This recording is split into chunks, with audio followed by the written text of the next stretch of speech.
8h40 sur Sud Radio et donc la parole au terrain, le Festival d'Avignon et rencontre avec un humoriste qui n'est pas seulement humoriste puisque son premier métier c'est avocat et son nom à retenir c'est Sébastien Wüst. Bonjour Sébastien. Bonjour. Bonjour Sébastien et bienvenue sur Sud Radio. Merci d'être avec nous ce matin sur Sud Radio. Vous êtes effectivement en ce moment au Festival d'Avignon pour votre spectacle Maître. Vous avez la parole. Qu'est-ce qui vous a donné envie de faire du one-man show comme ça? D'abord, c'est une envie de monter sur des planches à un moment de ma vie professionnelle où j'ai eu besoin d'une parenthèse, de m'échapper un peu d'un quotidien extrêmement sérieux, qui est celui de l'avocat. Et puis, je suis passé de la comédie boulevard au théâtre un peu plus classique. Et j'ai eu envie à un moment de... La télé aussi.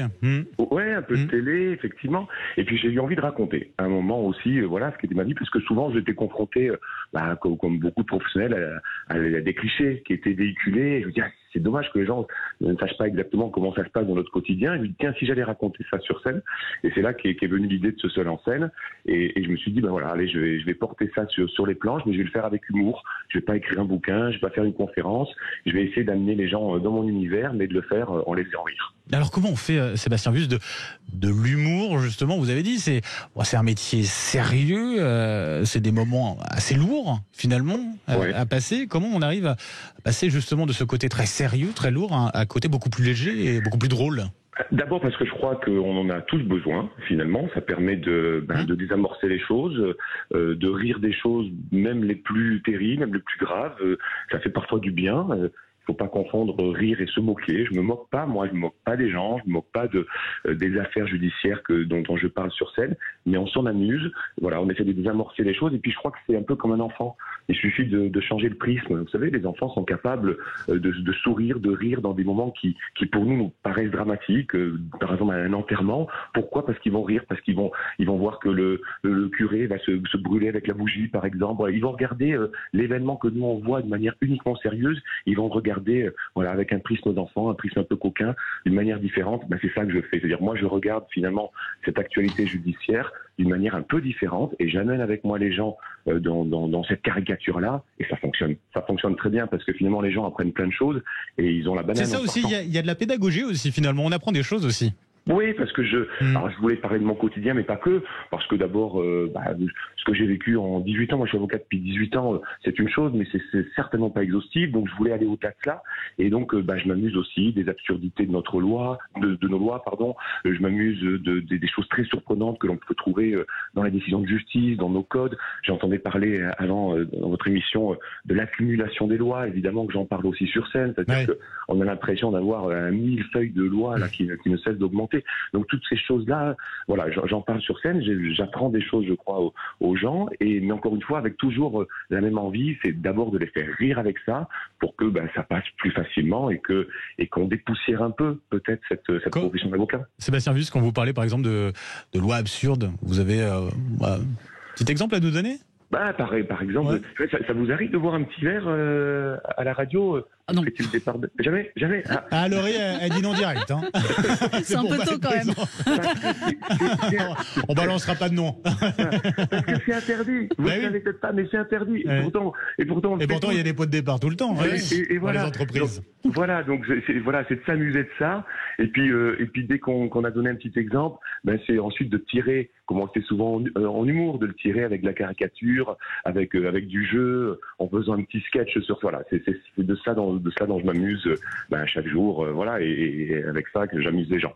Et là, vous avez mené les deux métiers de front pendant des années, humoriste et avocat, et je crois que vous avez pris la décision de renoncer à la robe.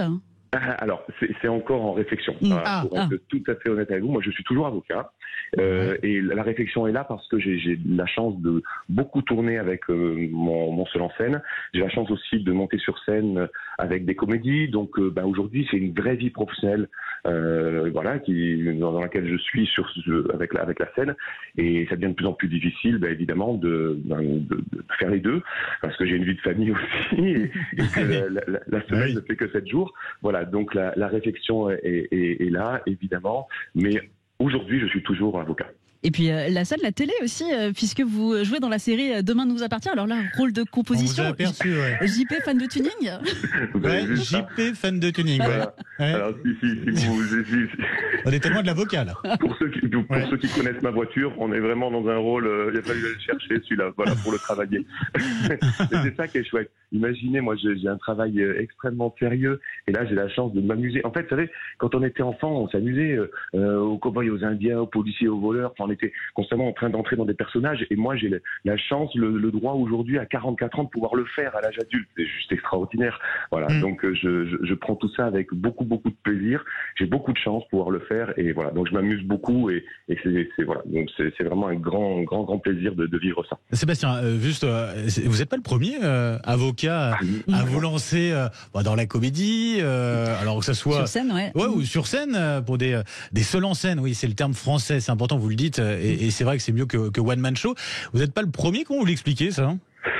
Déjà, moi je crois cette que appétence. Je crois que je suis surtout pas le premier à faire avoir une activité artistique parce que alors on connaît évidemment les parcours en plus chouettes de Caroline Vigneault, de Sylvie Joly, oui. Voilà, c'est des noms dont on entend souvent parler et dont on me parle très souvent, mais au-delà de ces parcours, il y a aussi, moi je vois autour de moi des confrères qui écrivent des romans policiers, des comédies, qui jouent de la musique, voilà, parce que je crois qu'il y a tous on a ce besoin, voilà, d'aller chercher des parenthèses, d'aller chercher des moyens de s'échapper un peu de ce quotidien extrêmement sérieux et où on porte souvent des problématiques lourdes, humaines, sociales. Quand les gens viennent nous voir, généralement, c'est que ça va pas. Voilà, donc on a besoin de ça et je crois que la sphère artistique, elle est géniale pour ça. Et il y a beaucoup de talent dans notre profession, vraiment. Et il y en a un qui est monté sur scène aussi, c'est le garde des Sceaux, Éric Dupond-Moretti. Est-ce que vous aussi, vous envisagez d'aller plus loin, d'être ministre aussi? Alors, je peux souvent maintenant faire... Attention, parce que Dupond-Moretti, on lui avait posé la question. Avant, il avait dit non, jamais de la vie. Bon, il s'est retrouvé garde des Sceaux. Alors, vous savez, quand je traque dans Avignon, parfois je m'amuse à les traquer tous les jours à un festival. On présente notre spectacle. Bien et sûr. Alors, pour mon spectacle, ils ont pensé à rappeler Éric Dupond-Moretti, mais finalement, ils ont eu peur qu'il soit beaucoup plus drôle que moi, même si lui, il l'est, mais sans faire exprès. Bon, en tout cas, on peut vous découvrir votre spectacle, Maître. Vous avez la parole actuellement au Festival d'Avignon. C'est à 13h30, c'est ça? 13h15. Ouais, tous les jours à la Marelle des Teinturiers. Et puis ensuite, je serai en tournée un peu dans toute la France. Je serai à Paris au Point Virgule à l'automne. Voilà, j'ai la chance de... Et puis à Bordeaux, notamment le Trianon, le 26 septembre. Exactement. Voilà, j'ai la chance d'avoir pas mal de dates et de pouvoir aller montrer ce spectacle un peu partout en France. Et bonne continuation à vous, Sébastien Wüst. Un grand merci d'avoir été avec nous ce matin sur Sud Radio. Très bonne journée. Allez, 8h48 sur Sud Radio. On revient dans quelques instants. On ira cette fois-ci du côté du camping. Pas n'importe laquelle. Dans l'Hérault, un très beau camping. Le camping Le Bouloc, ça se passe à Celles et Rocozelles.